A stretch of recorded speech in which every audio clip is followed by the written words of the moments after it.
आपके साथ अस्सलाम वालेकुम। जी हाँ लिसनर्स, प्रोग्राम है हेल्थ गाइड और हम इस उम्मीद के साथ ये प्रोग्राम शुरू कर रहे हैं कि आप खैरियत से होंगे, अपना बहुत सा ख्याल रख रहे होंगे। और जैसे कि हर प्रोग्राम में हम बात करते हैं कि गर्मी बहुत ज़्यादा है, आपको अपना बहुत ख्याल रखना है।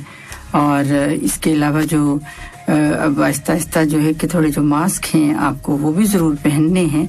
और ये मैंडेटरी भी, मतलब कंबल लाजमी कर दिए गए हैं गवर्नमेंट की तरफ से भी, क्या पब्लिक बेसिस पर मसाजिद में, जिम्स में, सिनेमा में या इस तरह जैसे भी आप और मुख्तलिफ जगहों पर जाएं तो आप मास्क जो हैं वो ज़रूर पहनिए। क्योंकि अगर हम खुद अपनी हिफाजत करेंगे तो ही हम अपने आप को और अपनी फैमिली को, अपनी कम्युनिटी को, पूरी सोसाइटी को बचा सकेंगे इंशाल्लाह। Health updates of this week with Dr. Fawzia Shafiq. Journalist, हम मुख्तलिफ मौज़ूआत पर बात करते हैं, तो आज हम एक ऐसा मौज़ू अपनाने जा रहे हैं जिसमें अगर हम ये कहें कि कोई भी ऐसा शख्स नहीं है जो इस मुश्किल में या इस बीमारी में या इस मसले से दो चार ना हुआ हो। जैसे कि हम बात करते हैं कि बैक पेन की, अब बैक पेन की कितनी टाइप्स हैं, क्या है, या जो रीढ़ की हड्डी है उसके कोई मसाइल हैं, तो इस पर तो हम बात करेंगे ही। मगर आज एक ख़ास जो बहुत ही ज़्यादा इम्पॉर्टेंट है वो है फिजियोथेरेपी। हम उसके बारे में बात करेंगे। हमारे साथ हैं सीनियर फिजियोथेरेपिस्ट यदुल्ला सैयद। अस्सलाम वालेकुम। वालेकुम अस्सलाम वरहमतुल्लाहि वबरकातुहू। डॉक्टर साहब, बहुत शुक्रिया कि आप हमारे साथ हैं। और जैसे मैंने कहा कि आज एक बहुत ही अहम मौजू है जो कि हम अपनाने जा रहे हैं। और ग्लोबली अगर देखा जाए तो तकरीबन 580 मिलियन अफराद जो हैं वो इस बीमारी में मुब्तला हैं। और इसके अलावा अगर हम वैसे ही ये कहें कि कितने अफराद में से कितने लोग जो हैं वो इसमें मुब्तला हो सकते हैं, तो 10 अफराद में से एक फर्द जो है वो इसमें मुब्तला, जो हमारे सामने सर्वेज आए या हमारी स्टडीज आई तो उसमें ये देखा गया है। तो मैं पूछना चाहूँगी कि ये जो बैक पेन है, वैसे तो हम बात करते हैं दूसरे स्पाइन्स पे या, मगर आज बिल्कुल स्पेसिफिक फील्ड है। मगर उससे पहले मैं आपसे पूछना ये चाहूँगी कि ये जो प्रॉब्लम है क्या अभी अगर हम as per the spine disorders, अभी हम अगर देखें तो मेजर कॉमन प्रॉब्लम जो होती है ना वो बैक पेन है, लो बैक पेन जी। तो उसके साथ साथ नेक पेन, थोरैसिक पेन, ये एसोसिएटेड हैं उसके साथ। और सबसे ज्यादा भी प्रॉब्लम जो देखा जाएगा वो है लो बैक पेन। ठीक है। ये सिंस 1990 अगर हम ये रिसर्च देखते हैं तो ये one of the leading number 1 cause of the disability through out the medical fraternity. ठीक है। ये अक्रॉस द वर्ल्ड यही प्रॉब्लम चल रहा है। जैसे आप बता रही थी कि अभी 577 million people has been affected, ये एक ग्लोबली। और ये अगर हम उसको अगर अप्रोक्सीमेटली अगर देखेंगे, अगर एज पर द पॉपुलेशन ये हो जाएगा 85% ऑफ द पीपल, बहुत ज्यादा है। तो इस तरीके से through out the globe effect हो रहा है। वैसे ही अगर हम ये रीजन वाइज भी देखेंगे तो कुछ फर्स्ट वर्ल्ड कंट्रीज हैं जैसे कि स्वीडन है और यूके है, कनाडा है और यूएसए है। ये कंट्रीज में क्या है कि ये रेशियो थोड़ा कम है। अच्छा। जैसा कि हम बोल सकते हैं कि 25% to 40% के अंदर ये लोग they are able to manage. ठीक है। रीजन इज कई वजूहत हैं इसके, मगर मेजर रीजन इज लाइक वहाँ पर साइको सोशल फैक्टर्स जो हैं वो अंडर मैनेजेबल हैं। और उसके साथ साथ उनके सोशो इकोनॉमिक कंडीशंस जो हैं वो better than other part of the world है। ये एक मेजर फैक्टर है। वैसे ही अगर हम जैसा कि थर्ड वर्ल्ड कंट्रीज भी बोल सकते हैं या फिर सेकंड वर्ल्ड कंट्रीज भी बोल सकते हैं, इनमें देखेंगे तो ये रेशियो काफ़ी हाई है। जैसा कि अगर चाइना ले लेते हैं तो अप्रोक्सीमेटली 68% लोग अफेक्टेड हैं लो बैक पेन की वजह से। और अगर हम अफ्रीका, वहाँ की देखा जाए तो बहुत एक्टिव लाइफस्टाइल है, सुनने में ये आया है जी, एक्टिव लाइफस्टाइल है। मगर वहाँ पर क्या है, जॉब सेटिस्फैक्शन वो पूर है और सोशियो इकोनॉमिक कंडीशंस पूर है। वर्क लाइफस्टाइल जो है ना, जैसा कि हम other parts of the world world हम लोग 8 आवर्स 10 आवर्स 12 आवर्स ऐसा नोटिस करते हैं, वहाँ पर 18 आवर्स ऐसे नॉर्मल रूटीन है। अच्छा, जो प्लेस पर जो मतलब जॉब है वो 18 आवर्स, हाँ, approximately it's too much, and because of lifestyle, बहुत सारी चीजें हैं, बहुत सारे वजूहात हैं इसके अंदर। तो वैसे अफ्रीका ले लेंगे आप, वहाँ पर 64% है। उसका रीजन क्या है? वहाँ के पूर सोशियो इकोनॉमिक कंडीशंस है और पूर मेडिकल फर्टिलिटी की हेल्प वगैरह प्रॉपर फैसिलिटीज नहीं रहने की वजह से वहाँ के लोग काफी अफेक्टेड हैं। अब मिडिल ईस्ट में अगर लेंगे आप तो मैं कह सकता हूँ कि like Qatar is one of the best country among the middle east, क्योंकि यहाँ पर कतर में आप लोगों की वजह से है कि इसलिए इतनी केयर की जाती है। This is one of the reason that government has, यहाँ की जो हुकूमत है, जो कतर गवर्नमेंट है, they have taken very well of their population. तो उसकी वजह से यहाँ पर 59.1% यहाँ का प्रेवलेंस है globally through out the Qatar का। वेयरएज अब यूएई ले लेंगे आप, दैट इज ऑल्सो अप्रोक्सीमेटली 62% है।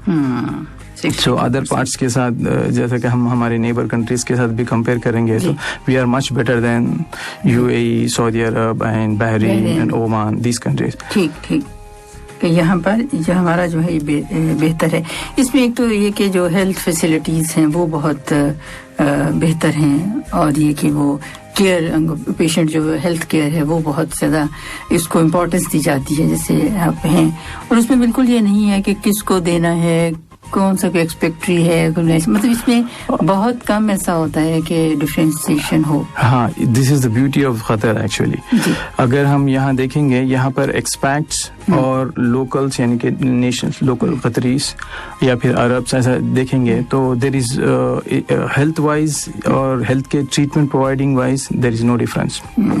सबको इक्वल प्रायोरिटीज मिलती हैं और अपॉइंटमेंट्स मिलते हैं, सबको सेम केयर ऑफ फैसिलिटीज हैं, सेम एक्सपर्टीज मिलती है। तो उसकी वजह से काफ़ी हद तक यहाँ पर काफ़ी चेंजेस देखने को मिले हैं। और उसके साथ साथ हमें ये भी महसूस होता है कि इंफ्रास्ट्रक्चर जो है यहाँ का compare to other parts of Middle East और थर्ड वर्ल्ड कंट्रीज और या सेकेंड वर्ल्ड कंट्रीज कह सकते हैं, तो this is much better than other parts of the countries.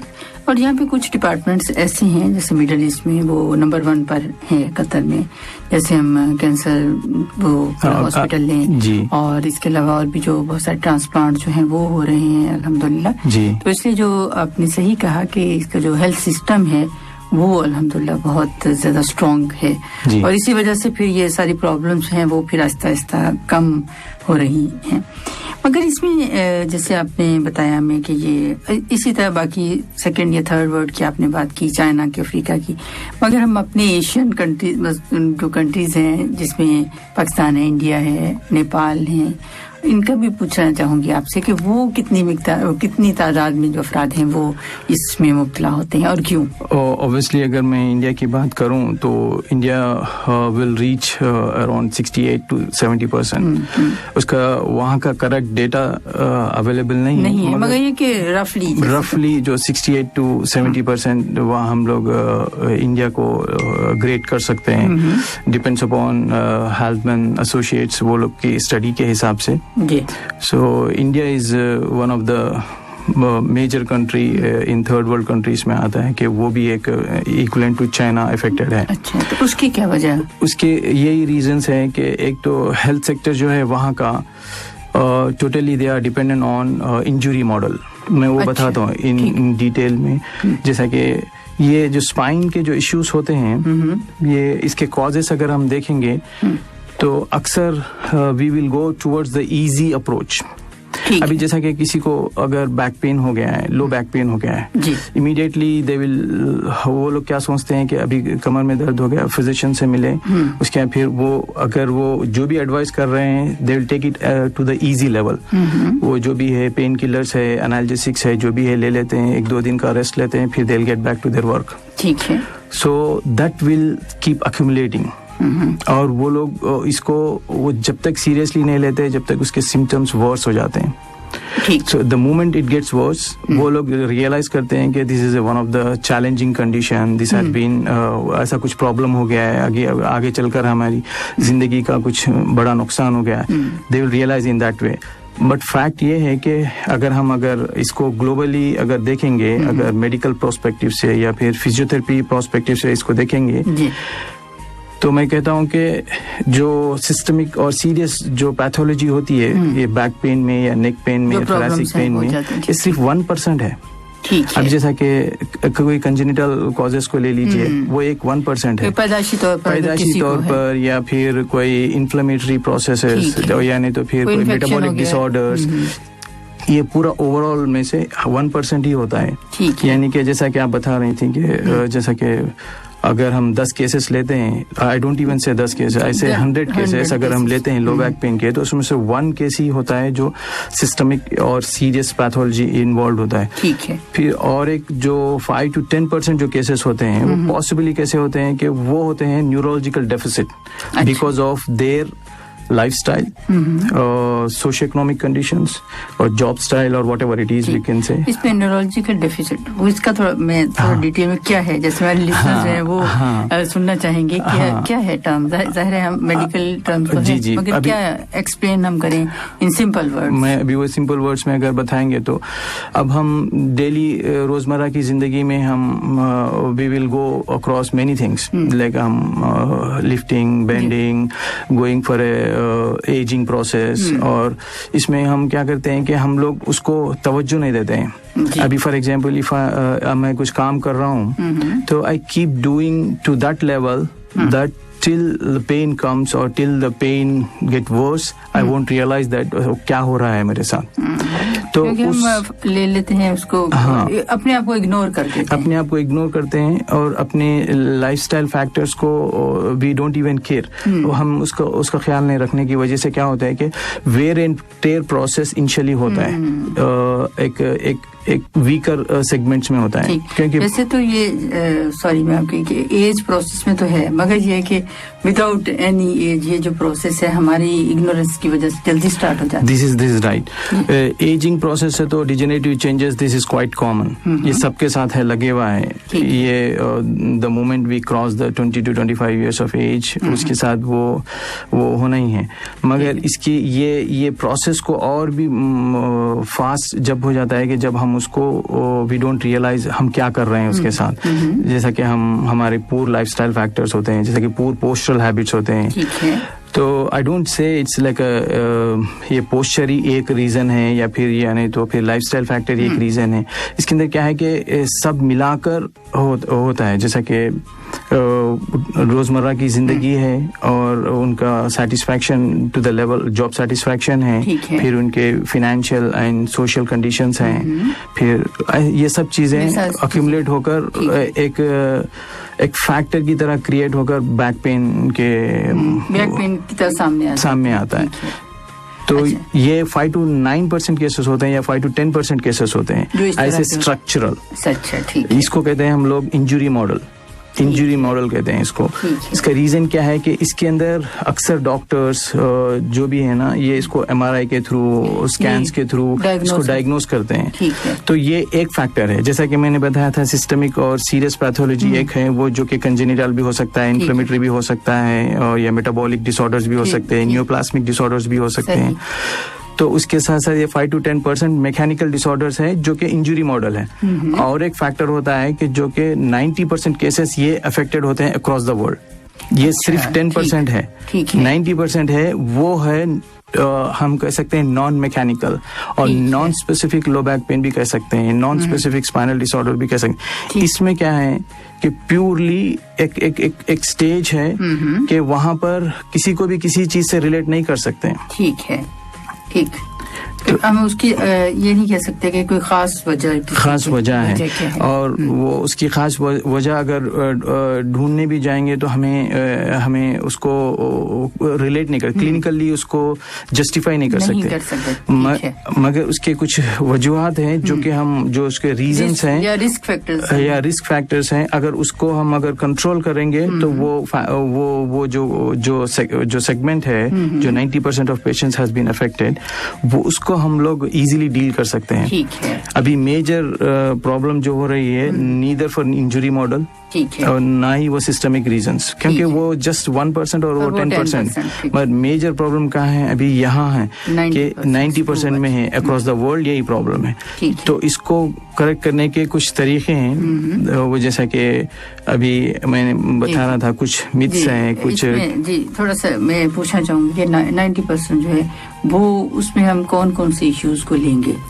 हाँ, अभी हम अगर ये 90% में अगर हम, जैसे आपने कहा कि वो सिस्टमिक है, उसमें वो अगर हम 1% हम ले लेते हैं, 10% आपने ये बता दिए कि जो इंजरी इस तरह से जी वो, मगर ये जो इतनी हाई, मतलब इतनी ज्यादा तादाद में जो अफराद हैं, ये इतनी हाई उनकी परसेंटेज है, तो वो उससे पूछना चाहूंगी कि वो जी है।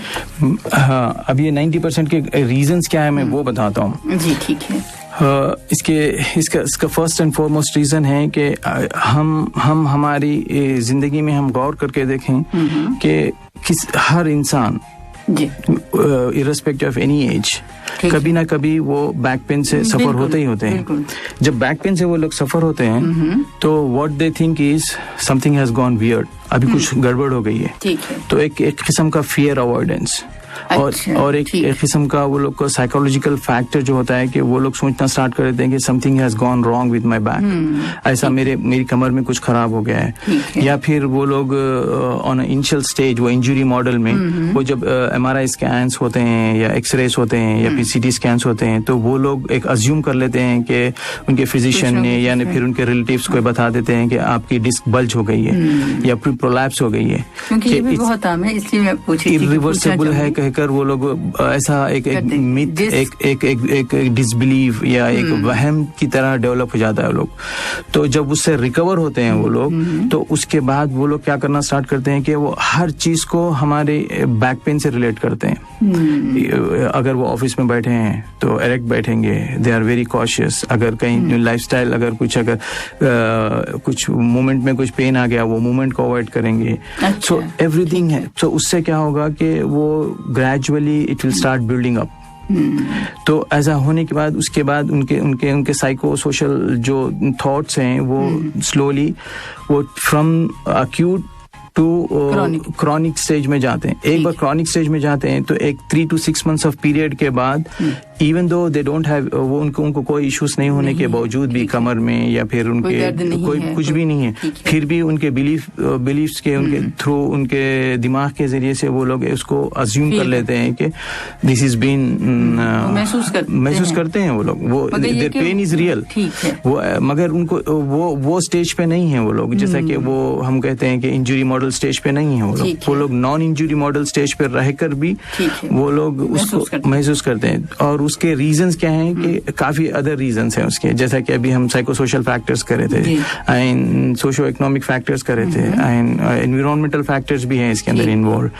तो सोशो इकोनॉमिक उसमें क्या अभी फॉर एग्जांपल अगर किसी को जॉब सेटिस्फेक्शन नहीं है, अगर फॉर एग्जांपल वो बाय प्रेशर बाय स्ट्रेस अपने जॉब के अंदर इन्वॉल्व हैं और वो थ्रू आउट द डे वो he is forcing himself to stick on to that what he is doing, वो जो कर रहे हैं, तो ऑब्वियसली उनका जो स्ट्रेस लेवल है वो बढ़ जाता है।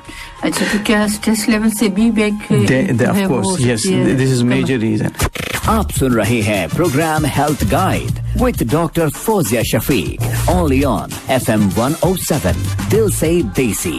लिसनर्स, आज हम बात कर रहे हैं कमर में दर्द की और ये कि क्या क्या वजूहात हो सकती हैं, कितने ज्यादा जो अफराद हैं वो इसमें मुब्तला होते हैं। ये तो हमें बता रहे हैं, हमारे साथ हैं सीनियर फिजियोथेरेपिस्ट यदुल्ला सैयद, और अभी इससे हम बात करेंगे कि क्या क्या वजूहात हो सकती हैं इसकी, कि जो पेन है अक्यूट है, मतलब एकदम से हुई फिर आहिस्ता आहिस्ता वो वैसे हम क्या कहेंगे कि वो पुरानी दर्द हो गई, आमतौर पर ये ख्याल किया जाए, ये अल्फाज इस्तेमाल किए जाते हैं। पहले हम लोग उसको कहते थे क्रॉनिक बैक पेन कहते थे, मगर अभी वो क्रॉनिक बैक पेन टर्मिनोलॉजी को भी हम लोग चेंज कर उसको कह रहे हैं कि ongoing pain, ongoing low back pain भी कह सकते हैं, या परसिस्टेंट लो बैक पेन भी कहते हैं। उसका रीजन ये है कि क्रॉनिक इन द सेंस वो एक वियर्ड वर्ड हो जाता है कि अरे हाँ काफी जमाने से दर्द है, तो वो एक बिलीफ सिस्टम, पेशेंट के बिलीफ सिस्टम पे काफी इफेक्ट करता है वर्ड क्रॉनिक। तो उसकी वजह से अभी रिसेंटली वो क्रॉनिक वर्ड यूज करना छोड़ दिए हैं, सो परसिस्टेंट ऑनगोइंग बैक पेन ऐसा भी कहते हैं। ठीक है। क्रॉनिक में तो जैसे आपने बताया कि 6 मंथ तक या इतना, हाँ अभी कुछ वीक्स जैसे ये क्या है कि अक्यूट जो कहते हैं ना वो हम लोग इसलिए कहते हैं वो 0 to 2 वीक्स या फिर 3 वीक्स को हम लोग अक्यूट बैक पेन कहते हैं। अक्यूट यानी कि अभी जस्ट स्टार्ट हुआ ड्यू टू सम ट्रिगर्ड, जैसा कि वो कुछ कर रहे थे या फिर कुछ गिर गए हैं या फिर किसी वजह से स्टार्ट हो गया, फर्स्ट टाइम है और एक 2 से 3 हफ्ते के लिए, तो उसको अक्यूट कहते हैं। फिर उसको अगर बियॉन्ड 3 वीक्स हो गया है, वो 3 to 5 वीक्स तक हो रहा है, उसको हम सब अक्यूट कहते हैं। अच्छा, ठीक है। या फिर 6 वीक्स भी कह सकते हैं हम, उसको सब अक्यूट कहते हैं। तो ये स्टेजेस क्या है कि इसके अंदर पॉसिबली कुछ स्ट्रक्चरल इन्फ्लेमेटरी प्रोसेस हो सकते हैं, जैसा कि अभी डिजेनरेटिव चेंजेस हो वगैरह में, फिर कभी डिस्क बल्ज बोलकर हो सकता है, फिर ऐसे MRIs वगैरह जब कराते हैं इसी रीजन से करवाते हैं, ये कि फाइंड आउट करने के। कभी कभार कुछ प्रोलैप्स वगैरह के कंडीशंस भी आ जाते हैं, तो कभी कभार कुछ फैसेट जॉइंट्स जो होते हैं स्पाइन में, वो due to muscle spasm, due to injuries, हाँ वर्टिब्रेस वो स्टक हो जाते हैं। तो ये केसेस में हम लोग उसके ऊपर काम करते हैं, थोड़ा स्पेसिफिक टू दैट। हमारे कुछ स्पेशल अप्रोचेस होते हैं, जैसा कि कुछ हैंड्स ऑन करते हैं, जैसा कि मोबिलाइजेशन कहते हैं, मैनिपुलेशन कहते हैं। ऐसे कुछ चीजें होती हैं, इससे हम वो अक्यूट एंड सब अक्यूट में मैनेज करते हैं।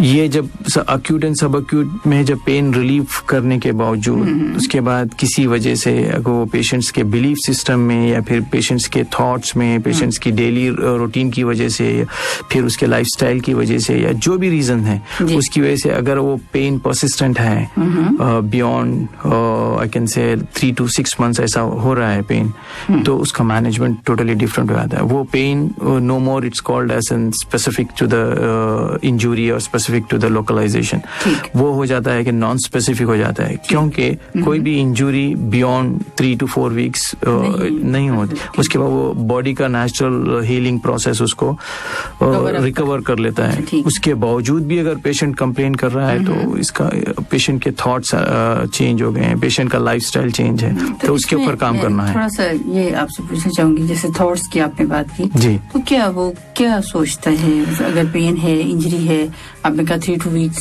4 वीक्स के बाद वो टोटली नहीं तो मगर ये काफी हद तक बेटर हो जाता है, मगर फिर भी जो पेशेंट है वो फील करता है, तो क्यों ऐसा, उसके थॉट्स में क्या है, मतलब क्या सोचता है? अभी मैं इसके लिए एक क्लासिक एग्जांपल दे सकता हूँ।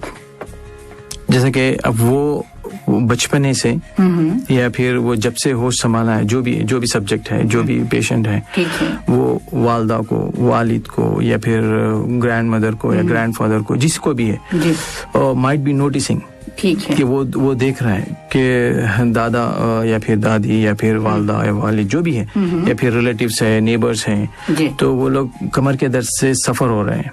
ठीक है, due to lack of knowledge actually अगर बताएं तो वहाँ पर प्रॉपर एजुकेशन नहीं रहने की वजह से और प्रॉपर अवेयरनेस नहीं रहने की वजह से वो सफरिंग्स थे।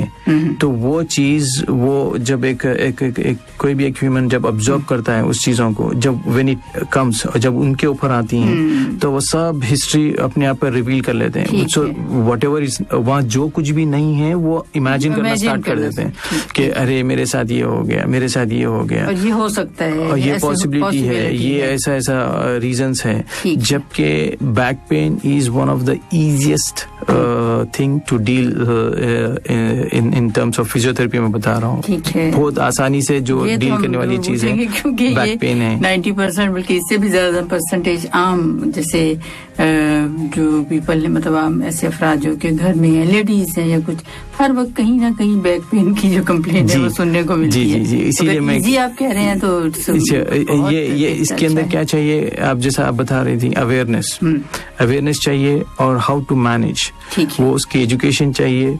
और सेल्फ मैनेजमेंट इतनी बेहतरीन चीज है बैक पेन के लिए कि अगर कोई अगर अपने आप को अगर उससे रिकवर करना चाह रहे हैं, so there are very few basic steps वो चीजों से अपने आप को फिट रख सकते हैं। रिकरेंस नाम की चीज आने देने का कोई चांस ही नहीं है। वैसे बहुत सारी चीजें हैं जो इजीली कैन बी मैनेजेबल। अगर ये जैसे कि अभी इस पे बात हो रही है, जो थोड़ी सी कॉम्प्लिकेशंस हैं उन पर तो हम जाएंगे, मगर ये जो आपने कहा बहुत इजी है, स्टेप है और नॉर्मल, अगर कम बैक पेन है, कमर में दर्द है, तो उसको मैनेज किया जा सकता है, तो वो स्टेप्स मैं आपसे जरूर पूछूंगी कि वो क्या हैं। जी अभी फॉर एग्जांपल मैं कह रहा हूँ, किसी को अगर बैक पेन है, दे जस्ट फेल्ट माइल्ड एक, ठीक है, तो उसको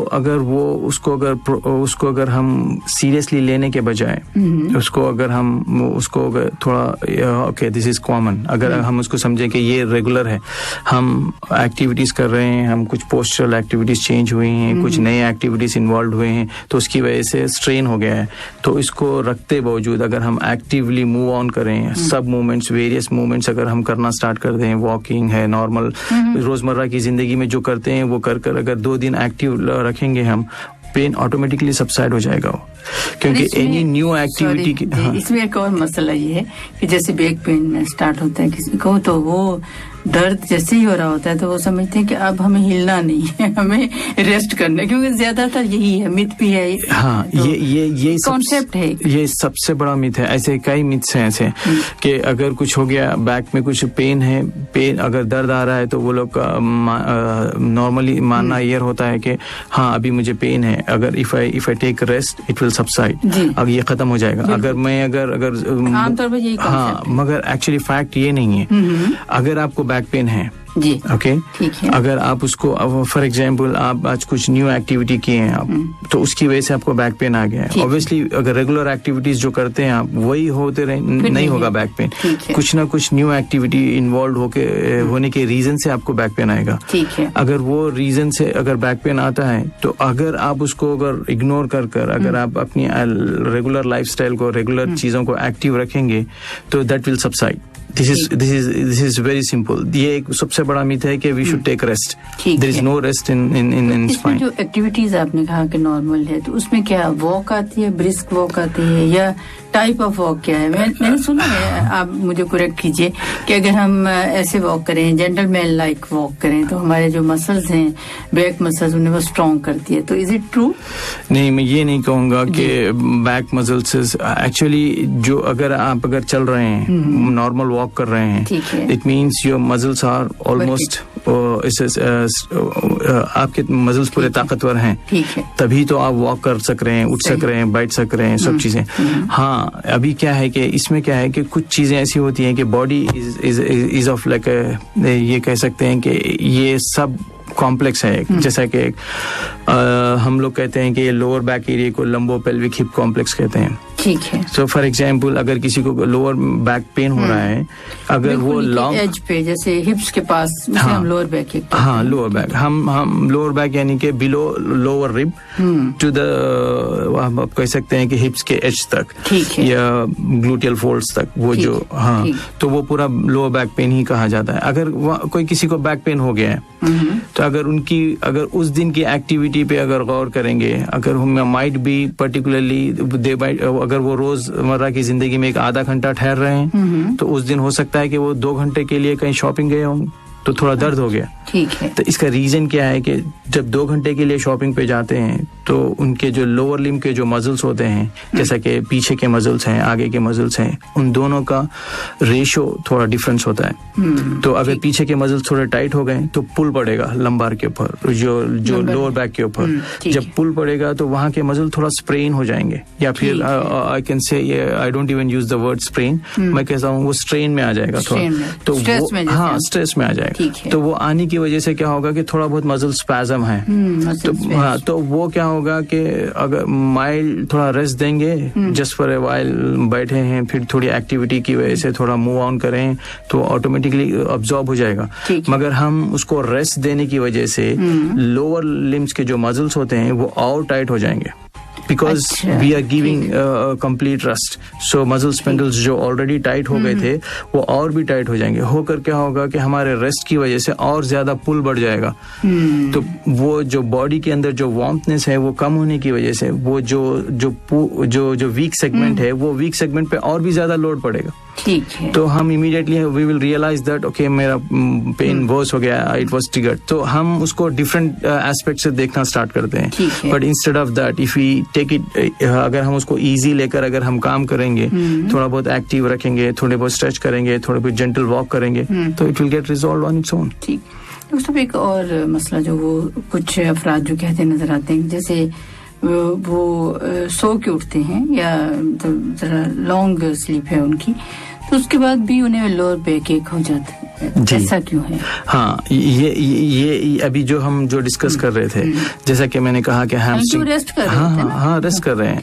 अभी यहाँ क्या है कि हम लोग फॉर एग्जांपल होल डे की एक्टिविटी किए, उसके बाद फिर लेट नाइट या फिर अर्ली जो भी है सो गए, तो उसके अंदर क्या हो गया कि ये जो 4 एरियाज हैं, जैसे कि लंबार है, अब्डोमेन है, पेल्विस है, उसके अंदर लोअर लिम्स है, तो इसके अंदर मस्कुलर इम्बैलेंसेस की वजह से वो पुल, अब जैसा कि फॉर एग्जांपल अगर वो काफ़ी देर तक वर्कआउट किए हैं, स्टैंडिंग वगैरह किए हैं, या नहीं तो फिर कुछ जिम में जाकर कुछ वर्कआउट किए हैं, या फिर नहीं तो फिर काफ़ी वक्त तक बैठे हुए थे, तो उसकी वजह से क्या हो गया कि कोई एक particular compartment might have gone under strain.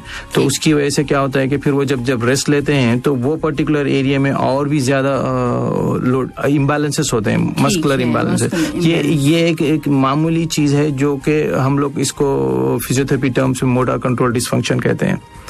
तो ये चीज को सिर्फ बेसिक थोड़े एक्सरसाइजेस की से, जैसा कि कुछ हैमस्ट्रिंग स्ट्रेच हैं, कुछ लोअर बैक स्ट्रेचेस हैं, थोड़ा ये अब्डोमिनल स्ट्रेचेस हैं, अगर एक या 2 बार करेंगे तो ये रिलीज हो जाएगा। मगर हम इसको डिफरेंट लेवल से एक्सेप्ट करते हैं, कभी मेडिसिन पे डिपेंड होते हैं, कभी फिर कुछ और रेस्ट लेते हैं, लंबे वक्त तक रेस्ट लेने की वजह से और भी मसल्स डिटोरिएट होते हैं, और भी चीजें वीक होती हैं।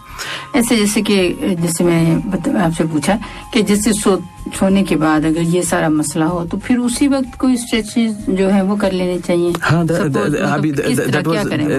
Is really wonderful question.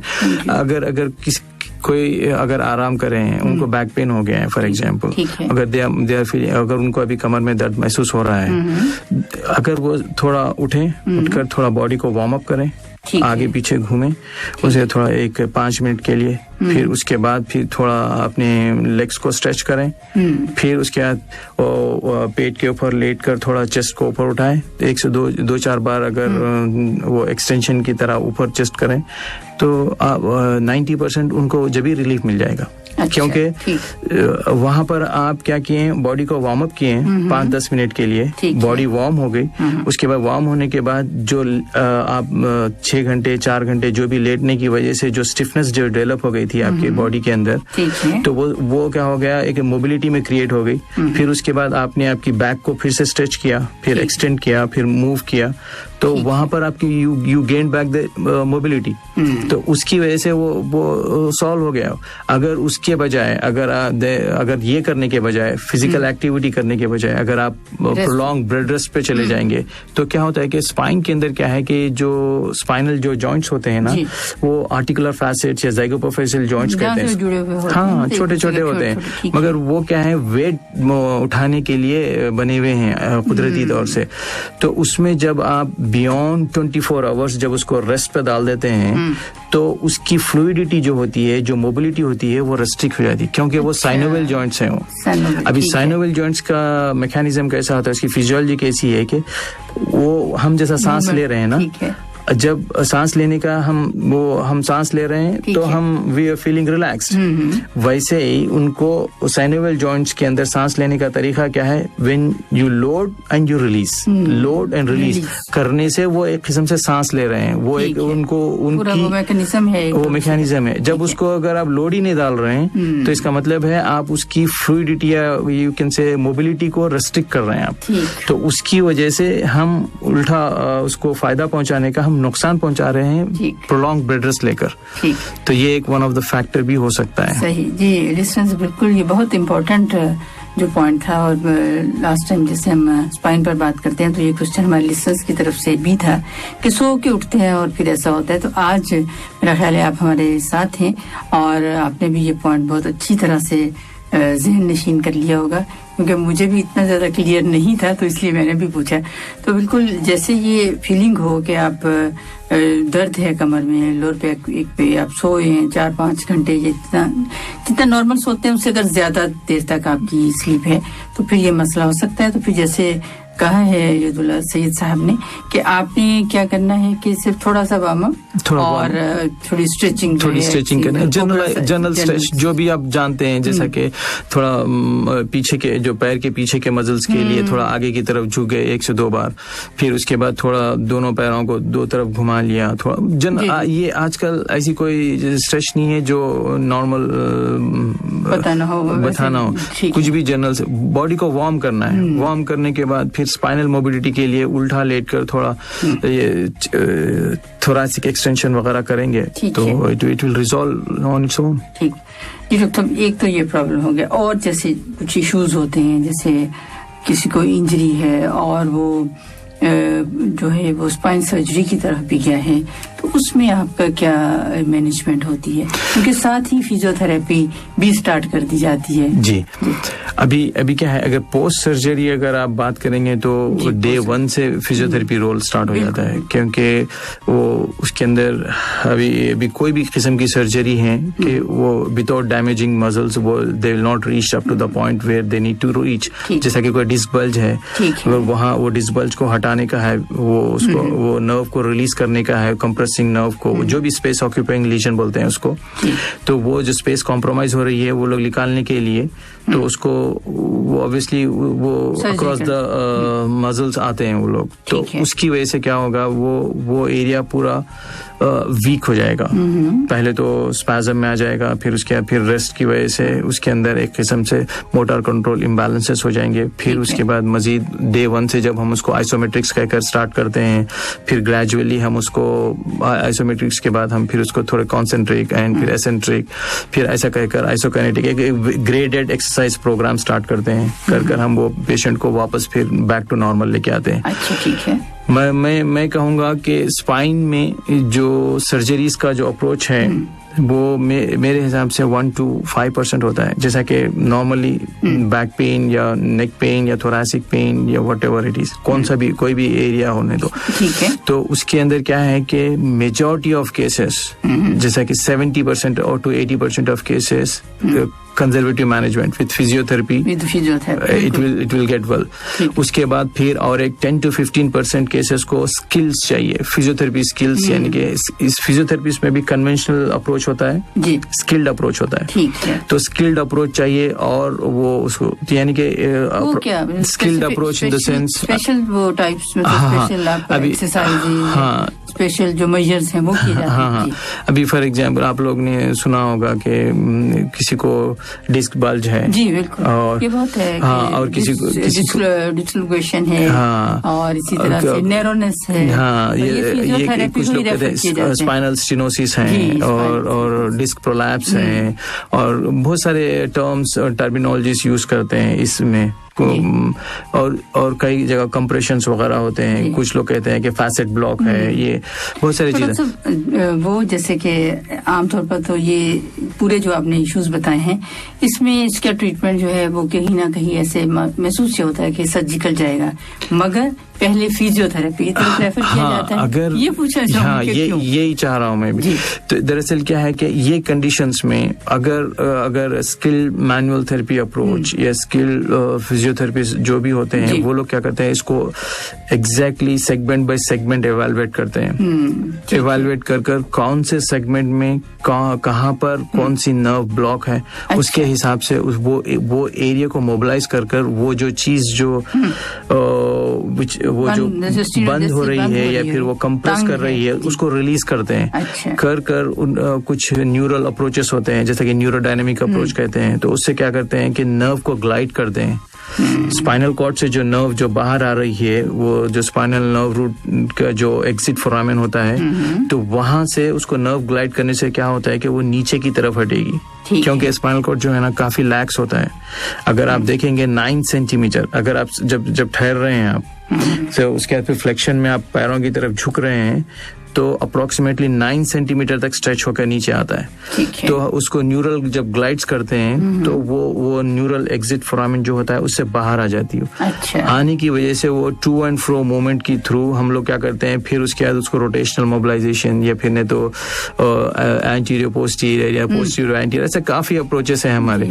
तो वो अप्रोचेस के थ्रू अलग अलग से जो एक्सरसाइजेस कराई जाती हैं वो, क्योंकि मैं भी आज बिल्कुल आप ही की तरह हूँ और ये सब सीख रही हूँ, जैसे कि मैं बता रहे हैं बड़े डिटेल में कि ये जो और इतना मुश्किल काम है, जैसे कि नर्व्स, जैसे आपने कहा कि उसमें जो कंप्रेशन में चली गई है, उसमें कुछ ऐसे तरीके फिजियोथेरेपी के थ्रू हम उसको रिलीज करते हैं, जो कि एक मुश्किल काम है, मगर इसके लिए कंटिन्यूएशन चाहिए, डेडिकेशन चाहिए। डेडिकेशन चाहिए, थोड़ा टॉलरेंस चाहिए। अगर अक्यूट लेवल पेन है तो हम बॉडी के मैकेनिज्म को, बॉडी के नेचुरल हीलिंग प्रोसेस को रेस्पेक्ट करते हुए हम उसको टाइम देते हैं। जैसा कि अभी हमारे अप्रोच के अंदर लेके, जैसा कि हम लोग जो अभी रेगुलरली जो प्रैक्टिस करते हैं 4 to 8 सेशंस का टाइम लेते हैं। ठीक है। Approximately like 2 to 4 weeks of time. ठीक है। ये पीरियड के अंदर 70 to 80% पेशेंट्स 100% रिकवरी पे आते हैं। अच्छा, माशाल्लाह। अगर खतर में अगर जो हमारे पेशेंट्स हैं, जो हमारे प्रोसीजर से, जो ट्रीटमेंट से जो रिकवर हुए हैं, they might be knowing well what I am speaking about.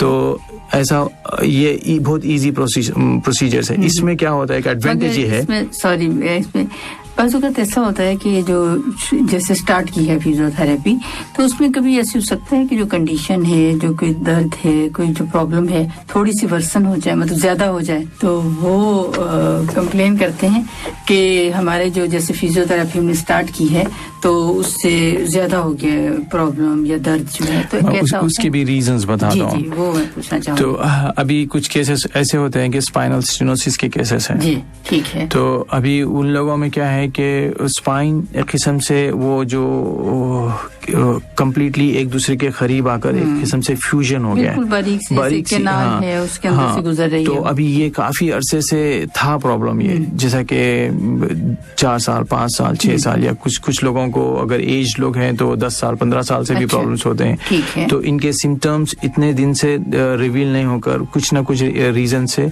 वो लास्ट मोमेंट ट्रिगर होते हैं। तो वो टाइम पे जब ये लोग फिजियोथेरेपी के लिए आते हैं, तो फिजियोथेरेपी में क्या होता है कि ग्रेडेड अप्रोच होता है।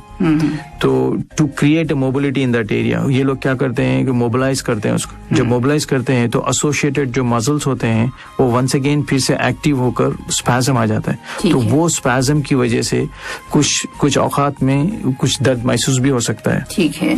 मगर अगर वो फिर से अपने फिजियोथेरेपिस्ट के पास रिज्यू होकर फिर बताएंगे कि हमें दर्द ज्यादा हो गया, तो वो जो डोज जो उन्होंने डिलीवर किया है वो थोड़ा लोअर कर लेंगे। अगर फिर से फर्दर फॉलो अप करेंगे तो दर्द कम। मगर इसके बजाय अगर वो उससे अगर डर कर फियर की वजह से अरे ज्यादा हो गया दर्द, ये वर्कआउट नहीं हो रहा है, ऐसा सोच कर अगर उसको छोड़ देंगे तो ऑब्वियसली वो आउटकम उसका पूरा हो जाएगा। इसमें जैसे कि हॉट स्पॉन्ज और जो कोल्ड स्पॉन्ज किए जाते हैं, या हॉट या कोल्ड, उसका क्या डिफरेंस होता है? कोल्ड कब किस वक्त? हाँ, कोल्ड तो नहीं देते हैं स्पाइन के केसेस में। अच्छा। क्योंकि वो मसल्स जो है ना, उसको मसल्स को टाइटनेस की वजह से वो और भी कंप्रेशन क्रिएट होता है। तो वहाँ क्या करते हैं, अक्सर काम करने से पहले वो मसल्स को लूज करने की नीयत से और उसको वैसोडाइलेट करने की नीयत से या फिर उसको मोबिलाइज करने की नीयत से उसको क्या करते हैं, वहां पर गर्मी हॉट पैक्स कहते हैं उसको।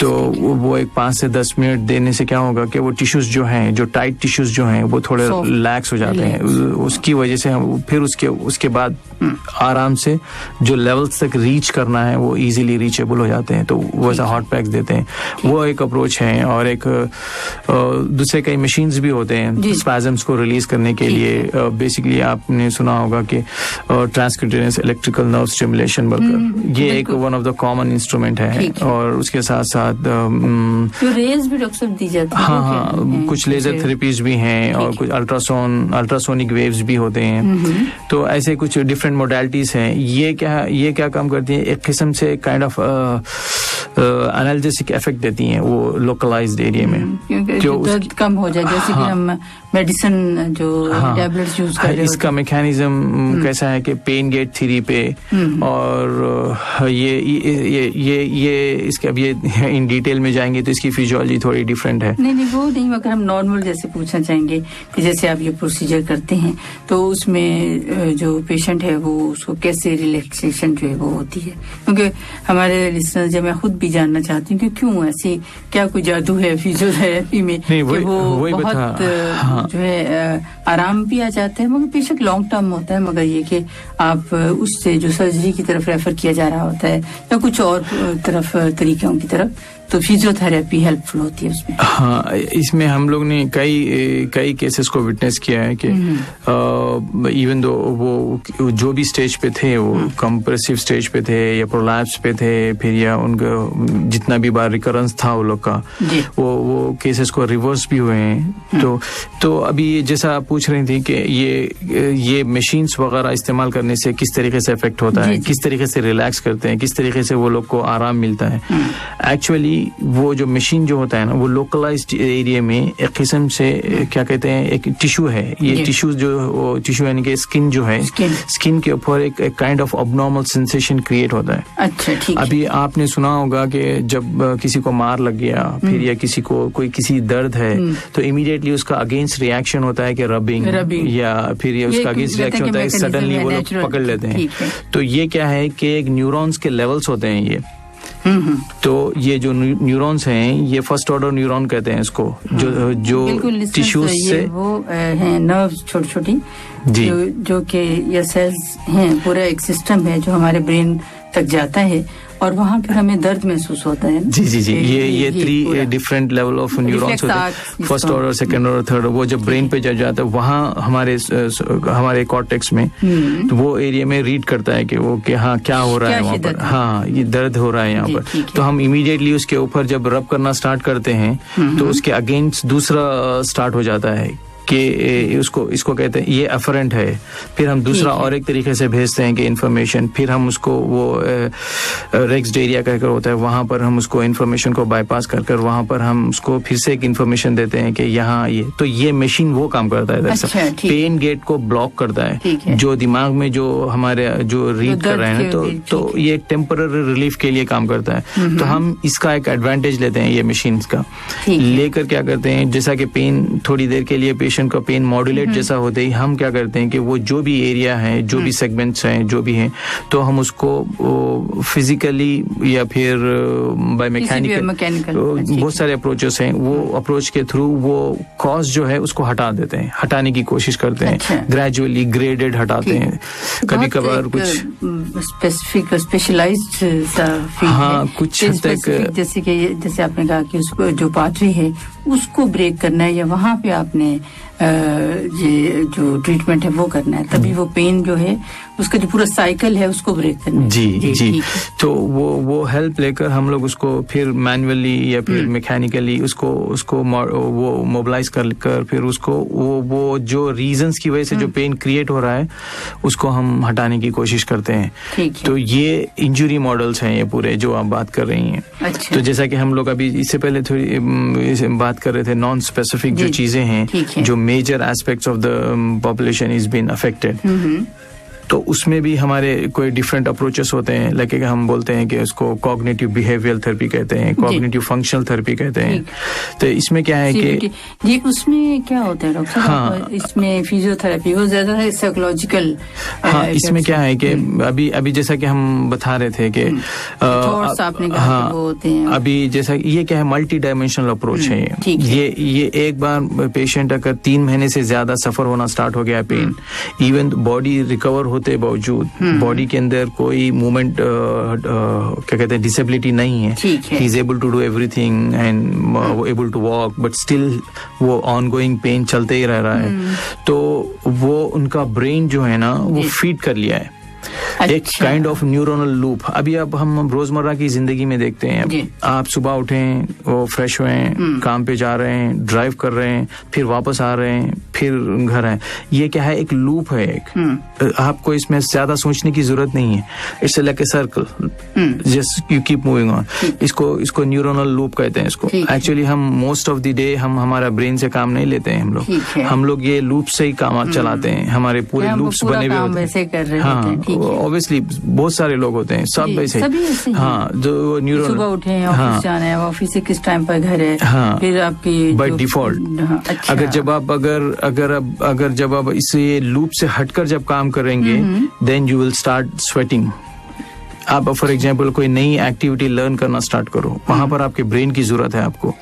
फॉर एग्जाम्पल आप डेली रोजमर्रा की जिंदगी में जो कर रहे हैं वो ना ही कर आप for example you went on to skating, sudden आप जब वो इम्बैलेंस स्ट्रक्चर पे आ जाएंगे, आप लोग आ जाएंगे, तो क्या आपका दिमाग काम, तो यू विल स्टार्ट स्वेटिंग। अब फर्स्ट टाइम जब ड्राइव करते हैं हम लोग स्वेट करते हैं, तो क्योंकि हमारा दिमाग काम कर रहा होता है। अच्छा। तो अभी ये पेन का भी यही मैकेनिज्म है, जब उनको 3-4 महीने से ज्यादा ये लोग सफर करते रहते हैं, तो it has been feeded in a cortex, तो उसके जरिए से क्या हो गया कि वहां बैठ गया है pain. It's not like patient को पेन नहीं है, पेशेंट को पेन है, दर्द महसूस हो रहा है, दर्द वो सफर हो रहा है, बट उसको जो फिजिकली जो प्रॉब्लम है वो नहीं है, मगर वो हो रहा है। तो उसको ब्रेक करने के लिए हमारे ये अप्रोचेस है, इसको हम लोग कहते हैं neuropathic pain sensory hyper sensitivity. तो ऐसे कुछ अप्रोचेस हैं उससे। जी, बहुत इंटरेस्टिंग ये पॉइंट है। तो पूछूंगी आपसे ये कि अगर पेन है तो फिर जो पेशेंट है वो कैसे बिहेव करता है? वैसे उसको नॉर्मली या इन फैक्ट दर्द में नहीं है वो, और मगर बिहेव वो ऐसे करे तो कैसे महसूस होगा? उनके या जो आप लोग कैसे पता कैसे चलेगा आपको कि ये जो पेशेंट है इसको दर्द नहीं है एक्चुअली, मगर ये थॉट्स के थ्रू इन पेन मतलब दर्द में? जी हम अब जब ये पेशेंट्स जब हमारे पास आते हैं तो हम इनको क्या करते हैं कि पहले इनकी सब्जेक्टिव एग्जामिनेशन करते हैं।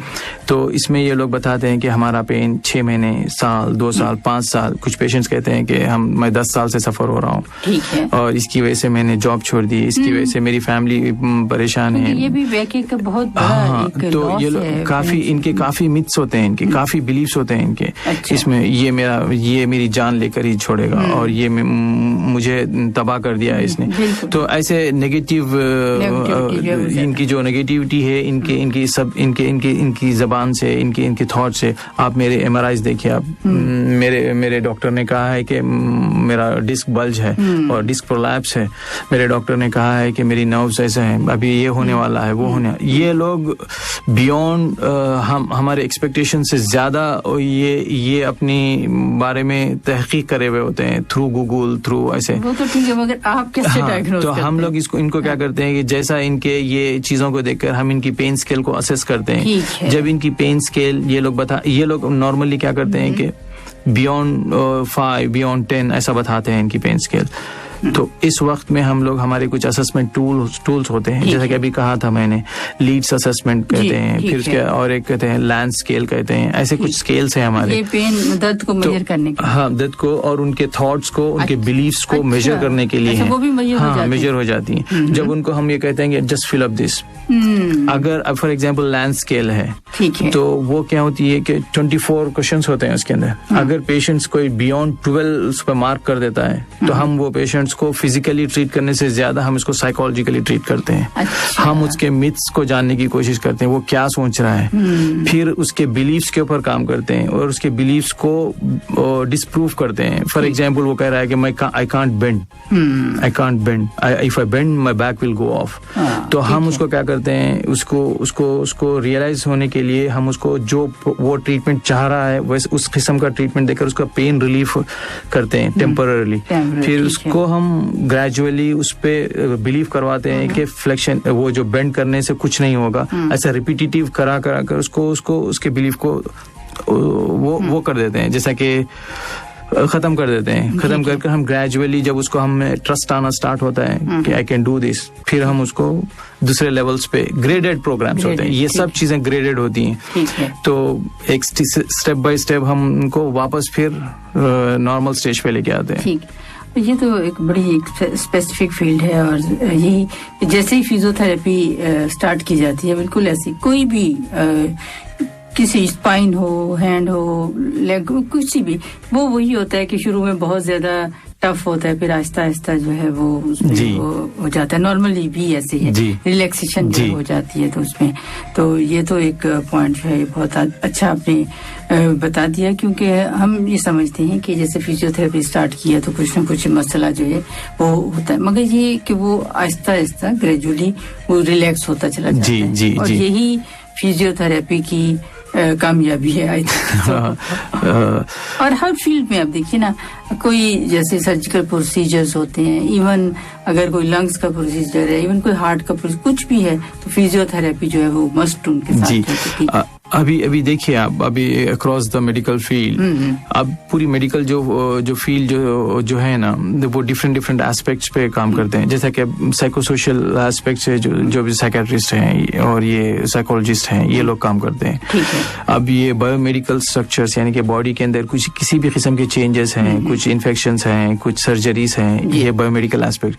मगर फिजियोथेरेपी जो है ना, सिर्फ मैकेनिकल एस्पेक्ट पे काम, बायोमैकेनिकल एस्पेक्ट पे काम करते हैं। ये लोग बॉडी के नेचुरल हीलिंग प्रोसेस पे काम करते हैं, बॉडी को रिकवरी होने में वो देते हैं।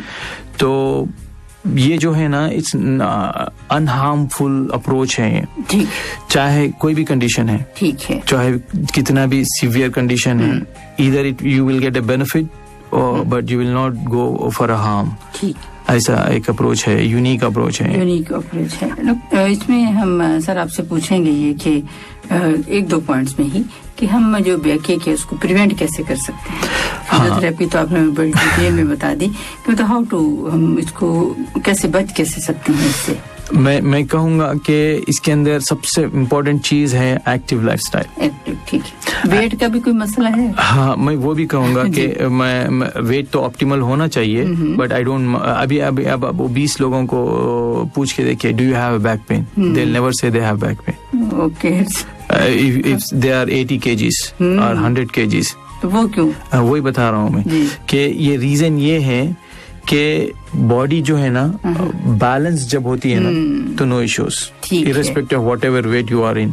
अभी लोगों का मिथ है कि लोग बोलते हैं कि आपका कोर फिट होना चाहिए, you should be erect, you should be like this. ये ऐसा कुछ नहीं है। There is no good posture, there is no bad posture, every posture is a good posture. अच्छा, आप अगर कंफर्टेबली बैठ रहे हैं हाफ एन आवर के लिए चेयर में, there is no issues of back pain, you just sit as you want. अगर द मोमेंट आपको अगर कोई पोजीशन में तकलीफ हो रही है, वो पोजीशन को चेंज करना है, आपको एक्टिव बनना है, आपको चेंज कर फिर आपको पेन फ्री स्टेज में आना है। ऐसा एक्टिव लाइफस्टाइल मेंटेन करना है। बिल्कुल। आप सुन रहे हैं program health guide with doctor Fauzia Shafiq, only on FM 107 दिल से देसी। बहुत शुक्रिया आपका सर यदुल्ला सैयद साहब के, आपने बड़ी बारीक जो है ऐसे पॉइंट्स जो हमें बताए और हमारे लिसनर्स भी सुन रहे थे और मैंने भी बहुत कुछ आज सीखा, स्पेशली फिजियोथेरेपी के हवाले से। और जो आपने ये जो बहुत ही आसान से 3 स्टेप्स जो बताए हैं बैक एक के जैसे शुरू हो तो हम वो अगर कर लेते हैं तो आगे वो नहीं बढ़ती और फिर फिजियोथेरेपी से भी दूर रहा जा सकता है। जी, बहुत शुक्रिया आपका। और सामने मोहतरम, इसके साथ ही प्रोग्राम हेल्थ गाइड से इजाजत तो हम लेंगे, मगर ये प्रोग्राम अगर आप दोबारा सुनना चाहें तो आप सैटरडे को यानी हफ्ते की सुबह 10 बजे दोबारा सुन सकेंगे, और इतवार को रात 11 बजे ये प्रोग्राम दोबारा शुरू किया जाएगा। और इसके साथ ही युदुल्ला सैयद साहब और फौजिया शफीक को इजाजत दीजिए। हमारे साथ साथ रहे हैं नदीम अंसारी साहब, उनका भी बहुत शुक्रिया। अपना बहुत सा ख्याल रखिएगा। अल्लाह हाफिज। अल्लाह हाफिज।